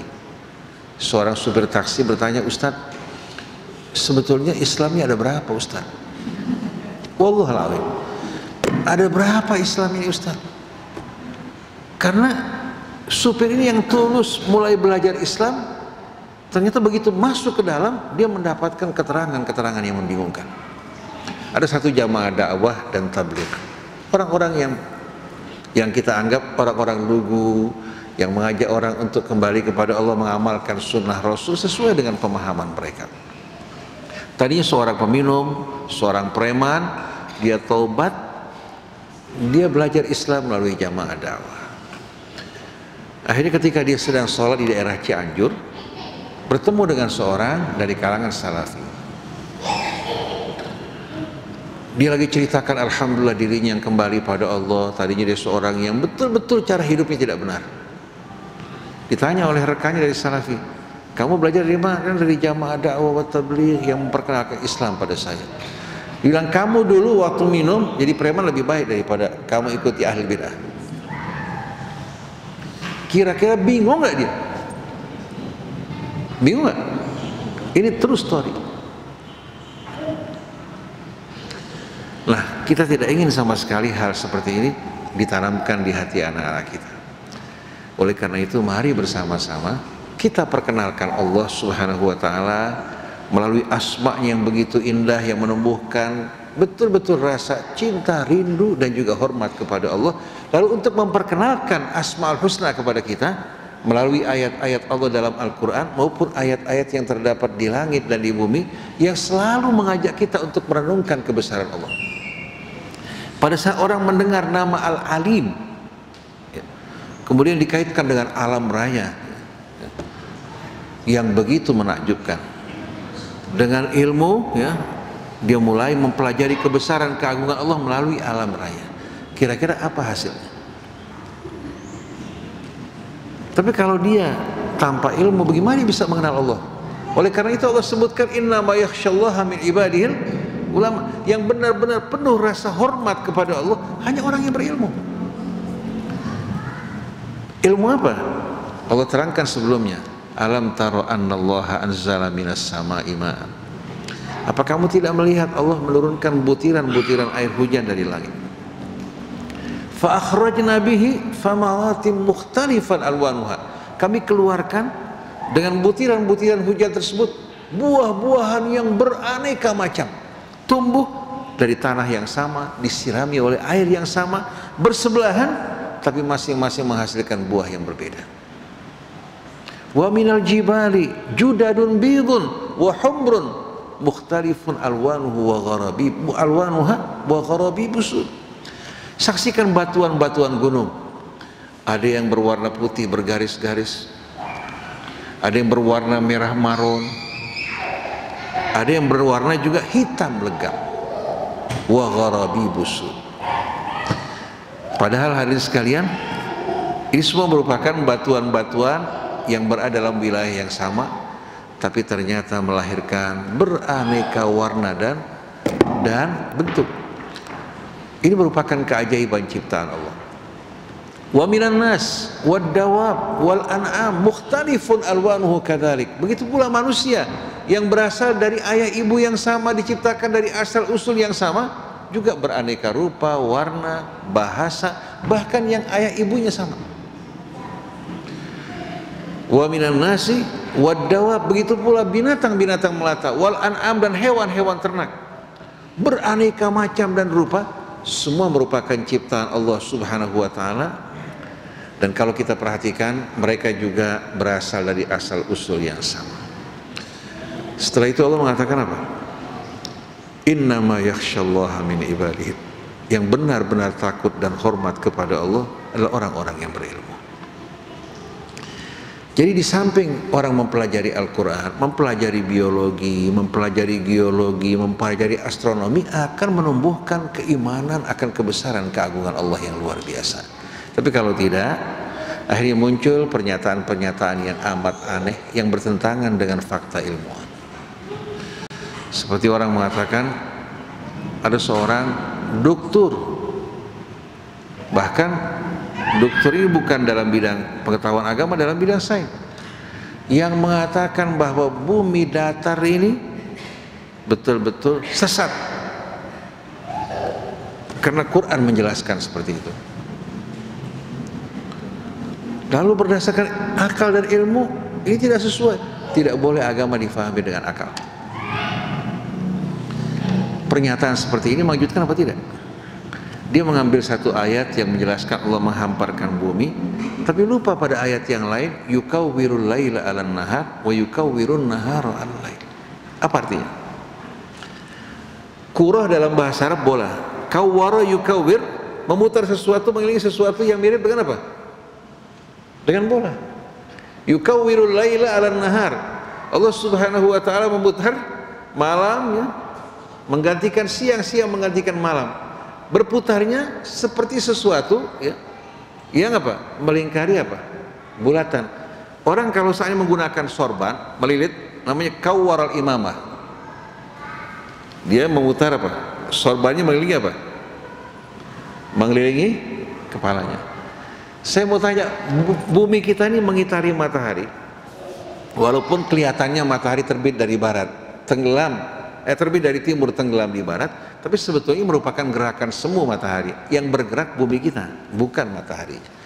Dan subhanallah, matahari berputar begini apa begini? Bumi kita berputar begini kan? Bukan begini kan? Tapi berputar seperti ini. Mirip dengan orang yang apa? Yang melihat yukawwirul laila 'alan nahar wa yukawwirun nahara 'alal lail. Adapun kata Allah menghamparkan bumi, walaupun dia bulat karena bulatannya besar, dia tidak merasakan bulatan bumi seperti semut kalau berjalan di atas bola yang besar. Dia merasa seolah-olah bola terhampar, bukan? Padahal kalau seandainya bumi itu datar seperti yang diucapkan, orang yang berada di Amerika gelap gulita, yang di sini dalam keadaan terang. Kalau memang datar seperti yang mereka ucapkan, niscaya apa? Niscaya sebagaimana terang di sini, terang di sana. Di sini dalam keadaan gelap pukul 4 pagi, di Saudi Arabia pukul 4, di sini pukul 4, di Saudi Arabia 4 jam mundur ke belakang. Berarti kalau pukul 8 di Saudi siang, kita jam 4, jam 8 apa? Jam 8 waktu Indonesia, jam 4 pagi waktu sana. Padahal jarak cuma 40 derajat, 60 derajat. Antara kita sama Saudi Arabia hanya 4 jam 60 derajat kurang lebih. Tapi kita di sini masih apa? Sudah terang pukul 8 pagi, Saudi masih pukul 4 pagi. Kalau memang bumi datar, niscaya terang di sana, terang di sini. Artinya masalah sederhana. Tapi karena ini berkaitan dengan doktrin mereka bahwa Tuhan berada di atas, Tuhan berada apa? Di atas, mereka tetap menegaskan bahwa bumi datar dan agama tidak boleh difahami sama sekali dengan akal. Akhirnya bertentangan dengan fakta-fakta ilmu pengetahuan. Akhirnya mereka mengatakan agama Islam sama dengan agama-agama yang lain. Walaupun bertentangan dengan fakta ilmu pengetahuan dan akal, wajib untuk diimani. Ini merupakan hal yang tidak benar. Jadi kalau kita kembali bicara mengenai keimanan, Ustaz Fitrah, kita punya dasar keterangan dalam Al-Quran yang menerangkan apa itu iman. Bicara mengenai Islam, coba ayat-ayat dalam Al-Baqarah. Wa man yarghabu an millati Ibrahim illa man safiha nafsah wa laqad istafainahu fid dunya wa innahu fil akhirati laminas salihin idh qala lahu rabbuhu aslim qala aslamtu li rabbil alamin wa wassa biha Ibrahim banihi wa Yaqub ya baniya innallaha astafa lakumud din fala tamutunna illa wa antum muslimun. Sampai kepada wa qalu kunu hudan wa nasara tahtadu qul bal millata Ibrahim hanifan muslima wa ma kana minal musyrikin qulu amanna billahi wa ma unzila ilaina wa ma unzila ila Ibrahim wa Ismaila wa Ishaq wa Yaqub wal asbat wa ma utiya Musa wa Isa wan nabiyyuna min rabbihim la nufarriqu baina ahadin minhum wa nahnu lahu muslimun. Kira-kira jelas gak keterangan mana Islam? Jelas kan? Tapi ada nggak kata akidah digunakan di sini? Maka Ustaz Hasan bin Farhan Al-Maliki yang berkali-kali akan dieksekusi di Saudi Arabia, dia mengajukan kritik terhadap berbagai macam istilah yang tidak syar'i ini. Sebetulnya ini masuk dalam kategori bid'ah kata akidah. Tapi kalau iman akan menyatukan seluruh dunia Islam semuanya, menyatukan juga hati mereka kalau betul-betul diajarkan sesuai dengan petunjuk Allah Subhanahu wa taala. Nah, jadi pokok-pokoknya iman, Islam dan ihsan. Kemudian yang berkaitan dengan imaniyat itu beriman kepada Allah, Rasulnya, kepada kitabnya, kepada malaikatnya, juga kepada hari akhir kan. Nah, Islam kita terangkan sebagaimana diterangkan Allah yang berarti kepatuhan dan berserah diri kepadanya. Dan bukan begitu aja, berkembangnya nanti ada tambahan-tambahan yang tidak termasuk dalam rukun iman. Tambah. Contohnya, wajib beriman bahwa Tuhan duduk di atas arasy. Ini kan tambahan kan? Sampai saya dengar langsung di telinga saya ketika seorang khatib Jumat di Masjid Nabawi. Ini betul-betul saya dengar. Di antara yang masuk dalam bab akidah al-mashu al-khufain. Masuk dalam bab akidah menyapu di atas sepatu. Arti kalau orang tidak mengimani kafir enggak? Kebetulan kalangan Zaidiyah sama Imamiyah menganggap bahwa menyapu di atas sepatu sudah dihapuskan. Jadi secara nggak langsung dengan jalan ini mereka ingin mengkafirkan mereka karena tidak meyakini al-mashu al-khufain. Ini kan betul-betul merupakan apa? Cara-cara untuk menimbulkan fitnah di antara umat Islam. Akhirnya tidak mungkin kita lakukan perbaikan melalui nasihat karena kita sudah membuat pemisah di antara kita, sama dengan lakum dinukum waliyadin. Jadi yang beredar fitnah bukan kebenaran. Tapi kalau iman bisa nggak dimasuki hal-hal yang lain di luar apa yang Allah sebutkan tadi? Nggak bisa kan? Tapi kalau akidah, di antara masuk dalam babul akidah adalah mengimani para sahabat bahwa mereka semua udul. Siapa yang berani mengkritik, mencerca mereka karena berkaitan dengan iman, bagaimana? Atau bayangkan coba. Jadi dengan gampang ingin mengkafirkan orang melalui kiat-kiat yang nggak bagus sama sekali. Padahal kita ingin mengajak mereka semuanya bersatu di jalan Allah. Dan yang menjadi hegemoni adalah kebenaran yang berasal dari kitab Allah dan sunnah Rasul yang terbukti memang itu sunnah Rasul. Kita wajib mengatakan sami'na wa ata'na. Adapun yang tidak sesuai dengan ini semua, kita nggak wajib untuk menerima, mengimani dan lain sebagainya. Jadi konsekuensi menggunakan kata akidah sebagai pengganti iman, Islam dan ihsan, konsekuensinya kita akan siap untuk dipecah belah dan bermusuh-musuhan. Nanti kita bisa diskusikan insya Allah dalam membuat kurikulum yang kira-kira mudah untuk difahami. Dan kita di pesantren dulu masih kecil, belajar akidah tapi nggak paham sama sekali. Kita belajar aliran akidah di Al-Azhar tapi mengenal Allah dalam arti yang sebenarnya tidak. Oleh karena itu kalangan Sufiyah berusaha menghindari hal ini, akhirnya mereka punya jalan sendiri. Padahal Al-Quran begitu indah. Adapun berkaitan apa yang disampaikan tadi Iman, bagaimana kita memberikan maaf dengan sebenar-benarnya. Kata afa ya'fu ya. Dalam surat An-Nur Allah mengisahkan pada kita ketika beberapa orang yang pernah berperang bahkan pada peperangan Badar, orang yang berhijrah di jalan Allah dari Mekah menuju ke Madinah, Satu kali mereka masuk dalam perangkap syaitan, memfitnah istri Rasul berselingkuh dengan seorang laki-laki bernama Sofwan bin Mu'attal. Kira-kira fitnah ini keji nggak? Keji nggak? Kalau salah seorang dari ibu difitnah berselingkuh dengan seorang padahal tidak berbuat, kira-kira bagaimana perasaan ibu? Bagaimana perasaan orang tuanya? Di mana dirinya dipermalukan karena anaknya difitnah, apalagi istri Nabi. Bagaimana kira-kira sosok seperti Abu Bakar yang mendengar putrinya difitnah mempermalukan dia? Jadi buah bibir di Madinah.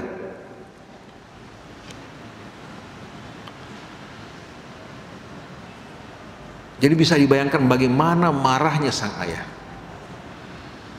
Akhirnya bersama perjalanan waktu dan hampir terjadi keributan antara Aus dan Khazraj, ya, Allah turunkan firman-Nya, al-khabithatu lil-khabithin wal-khabithuna lil-khabithat wat-tayyibatu lit-tayyibin wat-tayyibuna lit-tayyibat ulaika mubarrauna mimma yaqulun lahum maghfiratun wa rizqun karim. Allah pasangkan yang busuk dengan yang busuk.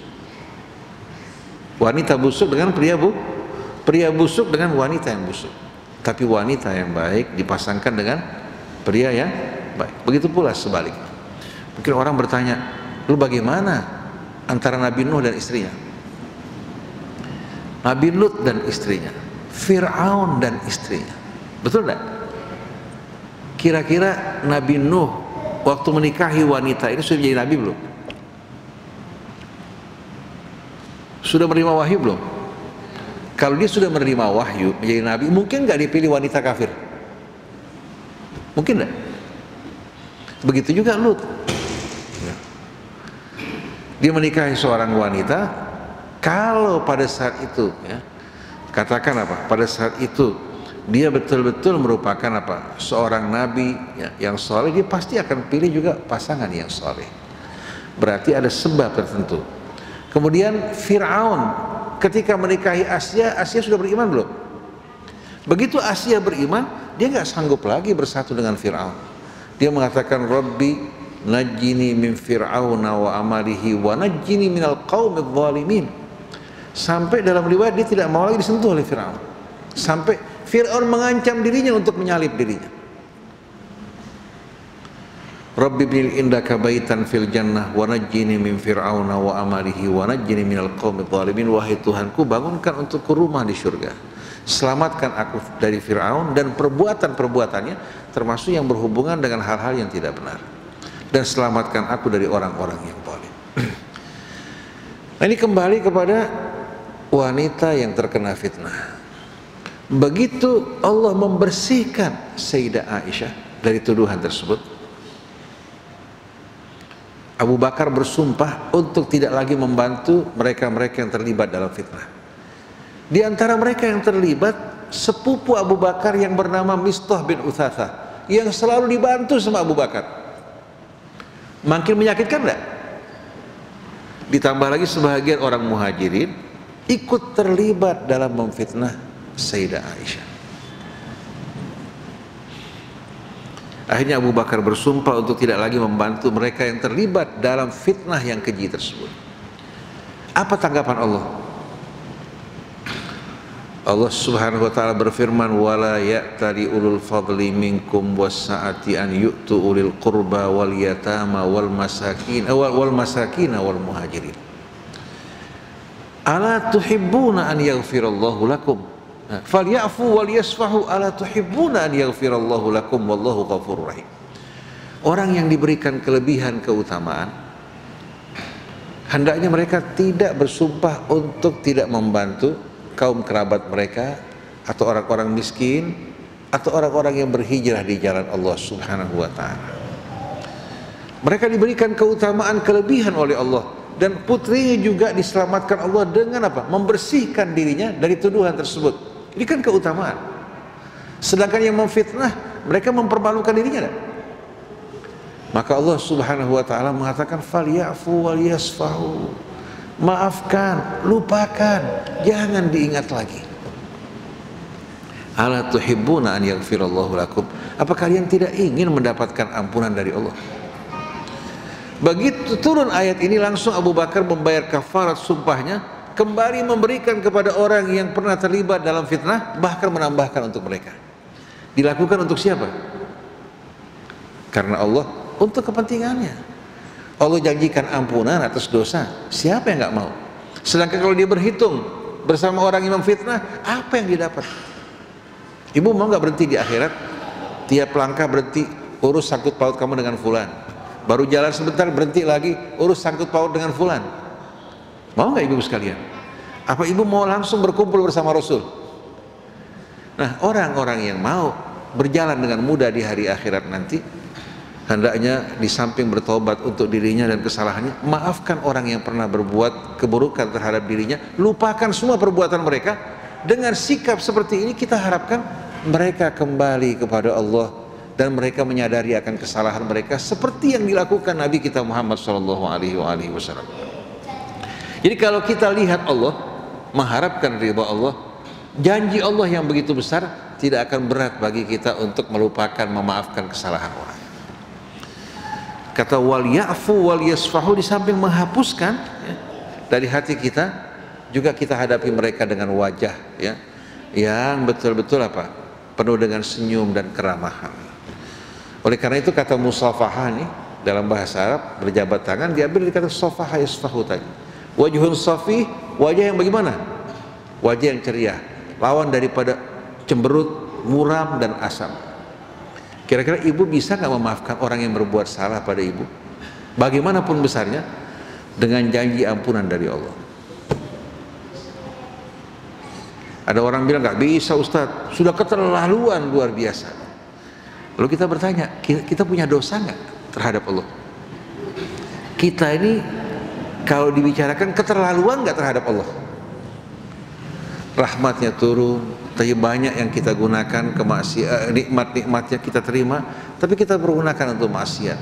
Dia mengajak kita kembali pada Allah, kita bermalas-malasan, bahkan terkadang kita memalingkan wajah kita. Maka orang yang selalu melihat Allah, melihat hari akhirat, tidak akan berat untuk memberikan maaf terhadap orang-orang yang berbuat salah terhadap diri. Yang diperebutkan paling hanya materi sama perasaan.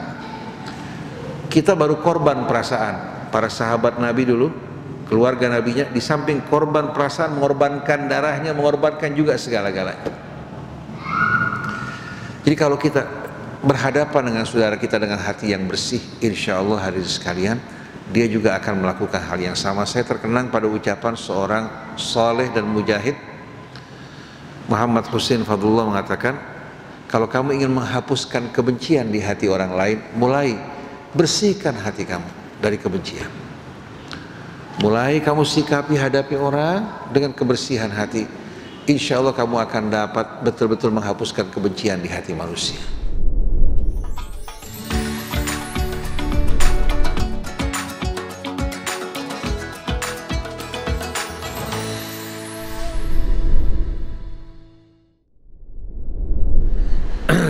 Pertanyaan Bu Vina, kita sudah berdoa memohon pada Allah Ta'ala, sudah mengerjakan kebaikan, tapi terkadang Allah Subhanahu wa Ta'ala belum mengabulkan atau tidak mengabulkan apa yang kita minta. Saya kira apa yang Ibu sampaikan juga banyak dirasakan oleh sebahagian orang. Tapi sebaliknya ada orang-orang yang melakukan maksiat, lupa kepada Allah, tapi selalu mendapatkan kemudahan dalam usahanya. Si fulan kerjaannya berjudi, berbuat maksiat, tapi selalu kalau usaha apa aja, buka usaha apa aja, langsung berkembang dengan pesat. Nah, kita sebagai manusia kan biasa suka mengukur ya, sesuatu dengan dunia kan, tanpa kita sadari, karena kita hidup dalam kehidupan dunia. Dalam riwayat, Nabi Allah Ayub alaihi salatu wassalam merupakan seorang nabi yang hidupnya sejahtera. Dia memiliki harta yang luas, anak yang sehat, dan kebahagiaan bersama istrinya. Saya bawakan sebuah riwayat, walaupun riwayat ini ya tidak kuat sanadnya, tapi maknanya berhubungan dengan kisah tadi. Ayub merupakan hamba yang soleh yang mendapatkan pujian. Lalu iblis Oleh karena itu dalam akhir ucapan Ayub, Rabbi upanada Rabbahu anni masaniya syaitanu binusbin wa anta arhamur rahimin. Syaitan mengatakan, terang aja bagaimana Ayub gak bersyukur kepada Allah Ta'ala, gak taat padanya. Dia memiliki harta, memiliki anak, dalam suasana yang penuh kesejahteraan dan badan juga yang sehat. Coba kalau hartanya diambil, niscaya dia akan berkeluh kesah terhadap Allah. Akhirnya Allah ambil hartanya sedikit demi sedikit hingga berubah menjadi orang yang tidak punya. Tapi Ayub tidak pernah sedikit pun berkeluh kesah. Ini semua milik Allah, dia yang memberikan, dia juga yang akan mengambil, itu merupakan miliknya. Innalillahi ma'ata walillahi ma'akhad. Akhirnya syaitan mengatakan, terang aja dia masih memiliki apa? Anak-anak yang sehat, begitu juga kehidupan yang baik, sejahtera di antara mereka. Kalau Allah ambil anaknya, niscaya dia akan berubah menjadi orang-orang yang ingkar. Allah ambil anaknya satu persatu, sampai akhirnya seluruh anaknya dipanggil oleh Allah Ta'ala. Kira-kira Ayub mengucapkan enggak kata-kata yang menunjukkan keluh kesah? Sama sekali tidak. Ternyata tidak sampai di sana, iblis masih mengatakan dia masih dalam keadaan sehat walafiat. Kalau dia sakit, setelah kehilangan semuanya, pasti dia akan berkeluh kesah. Akhirnya Allah coba dirinya dengan penyakit. Nah, dalam riwayat, istrinya kelihatannya mengajukan apa? Mengajukan keberatan di hatinya. Apa kesalahan kami? Sudah harta pergi, kemudian apa? Kemudian juga anak-anak kami dipanggil oleh Allah. Sekarang suami terkena penyakit. Dia mengucapkan sedikit keluhan di hadapan Ayub. Ayub marah luar biasa.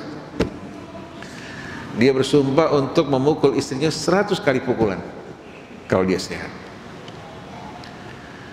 Artinya sampai sedemikian rupa dia tidak mengeluh sama sekali. Lah baru pada akhirnya dia berdoa setelah ujian demi ujian, fanada rabbahu anni massaniya syaitanu bidurrin wa anta arhamur rahim.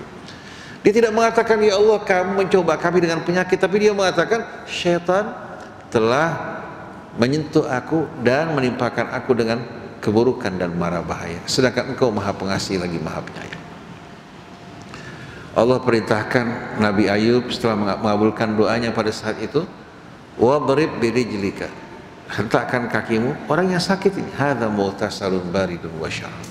Tahu Allah pancarkan air, Allah perintahkan dia minum dan mandi dari air tersebut, seluruh penyakitnya hilang. Bagaimana sumpahnya terhadap istrinya? Bukan istrinya meninggalkan dia, bukan, hanya gara-gara sedikit mengeluh. Wa khudh biyadika bighfan wadrib bihi wala tahras. Ambil ya 100 apa? Batang rumput, kemudian ikat, kau pukul istrimu, jangan kamu apa? Batalkan sumpah. Ringan enggak? Jadi rumput-rumputan ya, dikumpulkan sebanyak 100 apa? 100 butir, kemudian diikat, dipukulkan pada istri. Nah, kira-kira Ayub yang mengalami cobaan tersebut, hatinya keberatan nggak menerima cobaan tersebut? Cobaan ini yang mengangkat derajat Ayub dan memberikan dia kemuliaan. Begitu juga kita semua. Kita ini tidak akan pernah berhenti Allah mencoba kita. Tujuannya untuk mengangkat derajat kita. Tanpa ujian tidak mungkin akan bertingkat derajat kita. Jadi katakan Ibu Vina, Pak Agus, kita semua ini kadang-kadang kita berdoa mengharapkan sesuatu, tapi Allah nggak kabulkan, atau Allah berikan kita yang lain. Saya ingat seorang laki-laki cinta pada seorang perempuan. Dia sudah persiapkan bertahun-tahun maharnya. Istrinya di Indonesia, calon istrinya di Indonesia, laki-lakinya di luar. Subhanallah, pada saat terakhir dia mau kembali ke tanah air, dia terima surat dari calon istrinya bahwa dia apa? Sudah putuskan mau menikah dengan pria lain. Gimana perasaannya kira-kira?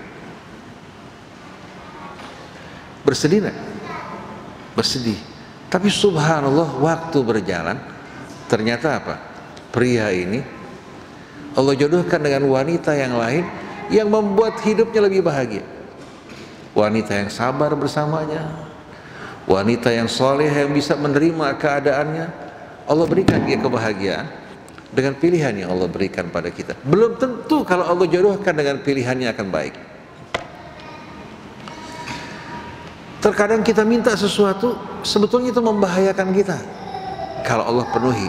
Jadi kalau seandainya kita menyadari bahwa Allah lebih sayang kepada kita daripada orang tua kita, pada saat kita kecil minta sesuatu dari orang tua tidak mengizinkan. Bah, Umi belikan motor. Abah, Umi tidak akan mungkin belikan motor buat kamu. Karena takut sampai anaknya apa? Ikut sama anak muda yang lain, balap-balapan, membawa kecelakaan buat dia. Akhirnya setelah 1 hari ayahnya mampu, ayahnya berikan mobil buat dia. Bukan karena pelit, tapi si anak mengatai orang tuanya apa? Memang dasar abang nggak sayang sama anak.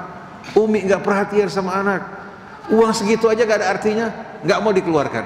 Padahal bukan karena nggak sayang, tapi karena apa? Karena Allah Subhanahu wa Ta'ala mencintai, menyayangi kita, tidak memenuhi apa yang kita minta. Mungkin ada sesuatu yang kalau Allah berikan pada kita akan merugikan kita. Tapi yang jelas, kalau kita bersabar dengan husnudzon, berbaik sangka pada Allah, insya Allah pada saat itu Allah akan berikan kita yang lebih baik daripada apa yang kita minta. Yang penting rasa baik sangka di hati kita terhadap Allah yang perlu kita tumbuhkan, dan yakin bahwa Allah tidak pernah sekalipun memperlakukan hambanya dengan aniaya. Wa ma zalamahumullah walakin kanu anfusahum yadhlimun. Mudah-mudahan apa yang Allah berikan untuk kita menjadi pemberian yang terbaik. Silakan.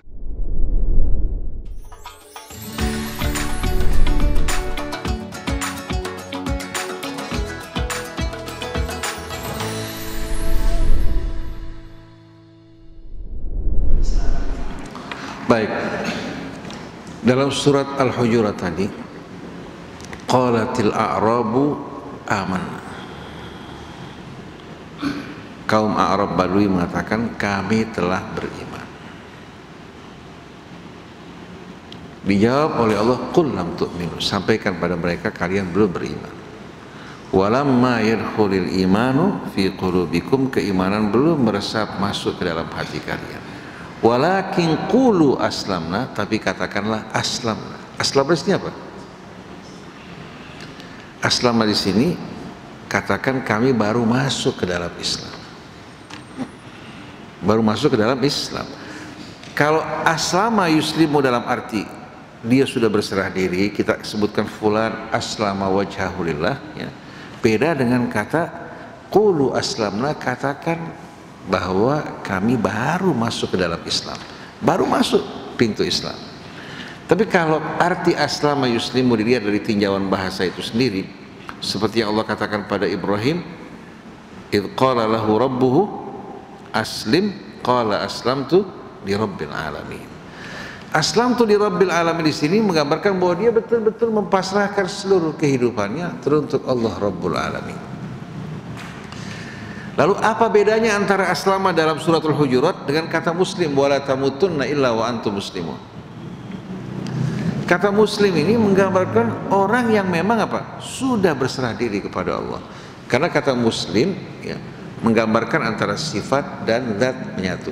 Contohnya, kalau kita mengatakan fulan seorang tabib, berarti penguasaan dia terhadap bidang dia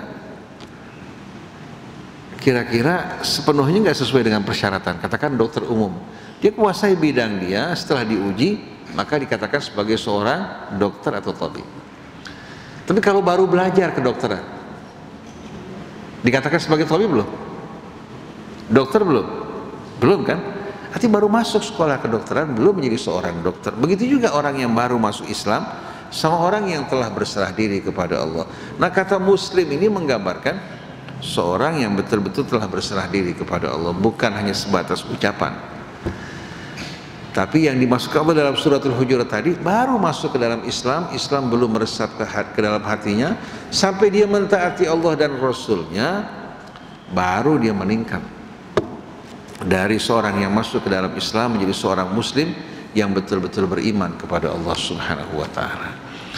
Nah, seperti yang tadi antum bacakan dalam surat, ya, Al-Hujurat, dalam suratul Baqarah, begitu juga dalam suratul Nisa tadi, wa man ahsanu qawlan mimman aslama wajha.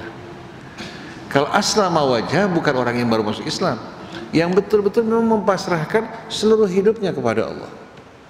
Wattaba'a millata Ibrahim hanifa, dengan contoh dalam Al-Quran bagaimana Ibrahim berserah diri. Kemudian wattakhadallahu Ibrahim khalila, atas dasar penyerahan dirinya Allah mengangkat Ibrahim sebagai hamba yang dikasihi. Jadi kata seorang muslim yang sebenarnya itu orang yang betul-betul memang telah patuh, tunduk dan berserah diri kepada Allah Subhanahu wa taala, tidak mengedepankan sama sekali apa pilihan maupun hawa nafsunya. Tetapi tidak berarti bahwa dia tidak melakukan kesalahan. Bisa saja dia berbuat salah, dia terkadang tergelincir, tapi dia segera kembali kepada Allah Subhanahu wa taala. Oleh karena itu dalam surah apa? Dalam surah Al-Imran, ketika Allah menggambarkan orang yang bertakwa bukan berarti orang yang tidak pernah berbuat salah.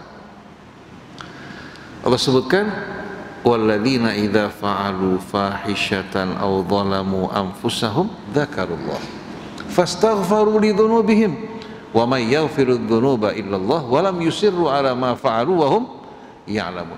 Artinya orang yang bertakwa terkadang dia berbuat bahkan dosa besar. Begitu dia tersadar akan kelemahannya, perbuatan dosa, dia buru-buru kembali ke rel, bertaubat memohon ampun pada Allah, tidak mengeluarkan dia dari ciri orang yang bertakwa. Begitu juga seorang muslim yang berserah diri pada Allah, terkadang dia khilaf, terkadang dia diperdayakan oleh nafsunya maupun syaitannya, bukan karena dia menentang Allah, tapi karena kelemahan dirinya. Begitu dia sadar, dia kembali pada Allah Subhanahu wa taala. Seperti sahabat-sahabat Rasul, di antara mereka ada yang melakukan pelanggaran-pelanggaran seperti yang terjadi pada siapa? Pada mereka-mereka yang memfitnah Sayyidah Aisyah. Betul enggak? Padahal mereka orang yang berhijrah di jalan Allah Subhanahu wa taala. Bahkan dalam riwayat orang yang ikut perang Badar bisa melakukan kesalahan. Jadi bukan berarti seorang muslim itu orang yang bersih, bebas dari kesalahan, tapi seorang muslim yang betul-betul hidupnya, jiwanya betul-betul berserah diri kepada Allah. Di saat dia tergelincir, dia kembali segera kepada Allah Subhanahu wa ta'ala. Dan kisah-kisah mengenai orang-orang yang berserah diri pada Allah dalam suratul Baqarah, dalam surat Al-Imran, dan surat-surat yang lain sebetulnya merupakan himbauan pendidikan bagi kita semua untuk betul-betul menyatu dengan Islam, bukan hanya sebatas lisan. Nah, kalau sekarang ini kan seorang di KTP muslim, apa betul? Kalau seorang katakan diajak kembali kepada hukum Allah, menjalankan perintah dan syariatnya, dia menolak, kira-kira orang tersebut dikatakan muslim bukan?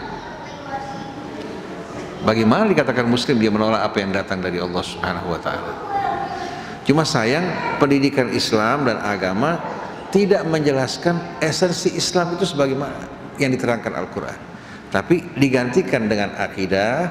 Kemudian pelajarannya hanya sebatas prosedural, sebatas kulit, tidak diresapi sama sekali dan dihayati.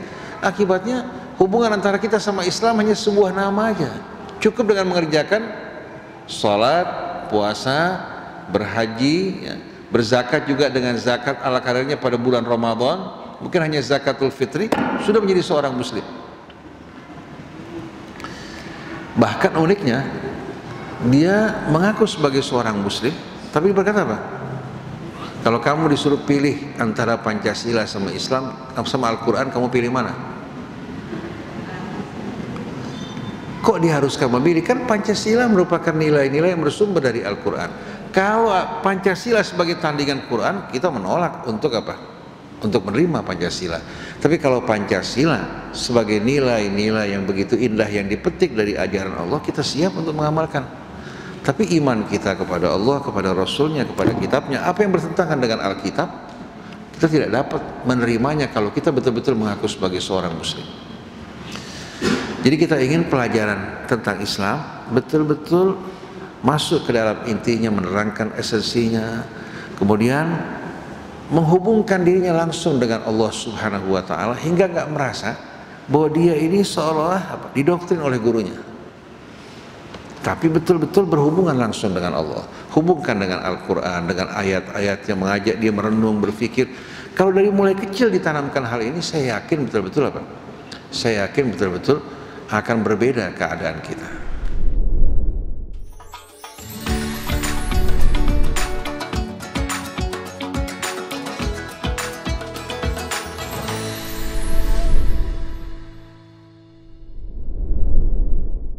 Ini salah satu ajaran yang aneh luar biasa.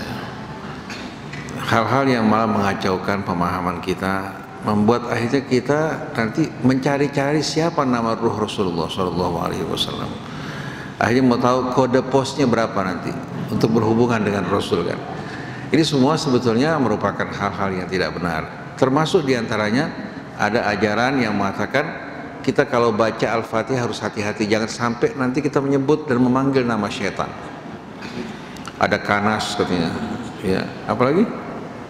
Jadi ada karena, coba bayangkan dari mana semua ini sumbernya. Akhirnya orang waktu membaca Al-Fatihah hatinya penuh apa? Penuh kegelisahan. Ini semua merupakan tipu daya syaitan. Itu yang mereka bicarakan tidak ada. Kalau dia mengatakan bahwa itu nama jin, coba saya mau tahu referensinya mana? Dari Quran? Dari Sunnah Nabi? Gak ada sama sekali. Membaca Al-Fatihah dengan tartil sebagaimana yang diajarkan itu merupakan bacaan yang benar. Jadi kalau yang antum tadi sampaikan mau mendapat syafaat Rasulullah harus mengenal ruh Rasulullah SAW, ini nggak benar sama sekali. Untuk mendapatkan syafaat Rasul dengan cara mentaati beliau, dan Allah tidak akan sama sekali apa? Tidak ada seorang pun yang kuasa memberikan syafaat tanpa seizin Allah, dan Allah tidak akan berikan sama sekali, tidak izinkan seorang pun memberikan syafaat bagi mereka yang menjadi musuh Allah. Satu hari Imam Muhammad Al-Baqir, satu cucu Rasulullah SAW, dia Muhammad bin Ali bin Husain bin Abi Thalib. Dia kumpulkan keluarganya sama anak-anak, ya, cucunya dan juga pekerja-pekerjanya. Sebelum dia meninggal dia berikan wasiat pada mereka, ingat, hendaknya kalian betul-betul menjaga Allah Subhanahu wa ta'ala, beriman kepadanya, tidak mempersekutukan dengan sesuatu. Kemudian jaga salat kalian dengan sebaik-baiknya, karena syafaat Rasul dan kami tidak akan diberikan pada mereka yang meninggalkan salat. Jadi nasihat ini untuk betul-betul berpegang teguh kepada apa? Kepada pesan-pesan Allah Subhanahu wa ta'ala. Begitu pula wasiat Imam Ali kepada Hasan Husain ketika akan meninggal dunia. Isi wasiatnya amat indah, mengingatkan mereka untuk beriman pada Allah, tidak mempersekutukan dengan sesuatu, berpegang pada kitab Allah, jangan biarkan orang lain mendahului kalian dalam mengamalkan kitab Allah, dan nasihat-nasihat yang lain. Siapa yang ingin dikumpulkan oleh Rasul bersama Rasul, mendapatkan syafaatnya, jalan satu-satunya kita mengikuti bimbingan dan petunjuk Rasul, bukan seperti yang digembar-gemborkan oleh sebahagian orang.